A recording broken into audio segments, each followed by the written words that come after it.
Well, hi, I'm Chris Cannon with my friend and colleague Deepak Bhatt, here to do a preview of what we'll be covering on CardioSource from ESC 2013. In addition to the trial summaries and journal scans, we'll have video wrap-up and discussion of both the key trials individually and of an overall look at all the different trials each day from ESC. But to begin with, I think we start out on on Sunday with a lot of anticoagulant, antithrombotics. Do you want to give a preview of what you're looking forward to? Sure. Well, I think the TASTE trial will be particularly interesting. That's a very large trial of ST elevation MI patients randomized to aspiration of thrombus versus conventional PCI. So hopefully that study will help nail down whether that procedure, where there are signals that it's useful, really does improve clinical outcomes or not. Yeah, so mechanical antithrombotic therapy. I just had a patient have that a week ago, so be nice to get large evidence. Yeah, there are meta-analyses supporting it, but it'd be nice to have an individual trial power to see whether it does or doesn't improve clinical outcomes. Yeah. Now, I guess the ACOAST trial is also one of early prasugrel. Yes. So that's a study in a non-ST elevation MI patients of prasugrel up front versus right at the time of PCI, which will hopefully provide evidence specifically about prasugrel and pretreatment, but also help us in the whole discussion about whether pretreatment's really warranted in terms of the potential downside risks of bleeding versus some potential reduction in ischemic events. Well, it sounds great. I think other things are some of the novel anticoagulants. The first data from a large trial with edoxaban from the Hokusai VTE study.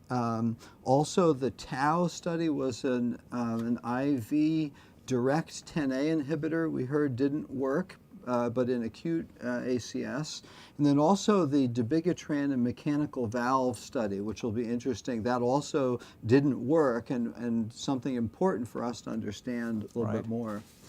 I think on Monday is a big day, and you'll be the headline news presenting the results from the SAVOR trial, one of two large outcome trials of the DPP-4 agents. Right, so these are trials that the FDA mandated for the evaluation of the cardiovascular safety of novel diabetes agents. So we'll learn a lot more that day because there'll be two of these large trials presented. That'll be terrific. And then on Tuesday, we have the CHAMPION trial. So again, you're at the center. This will be Christian Ham presenting, I guess, the whole program. Right, so there have been three CHAMPION trials. CHAMPION Phoenix was most recently presented at ACC, but prior to that, CHAMPION PCI and CHAMPION Platform. And this is a pooled analysis, a per patient level meta-analysis of all three trials. So that should be interesting, I hope. Yeah, and so the Cangrelor is the IV agent, not yet approved, but studied in the cath lab as a very high level of platelet inhibition. Yeah, so with around 20,000 patients, it's a large analysis, and we'll hopefully learn some insight into the value of Cangrelor. Oh, it's terrific. I think other things on Tuesday are a neat, rapid, as they call it, an instantaneous rule-out MI with high-sensitivity troponin and copeptin in chest pain patients.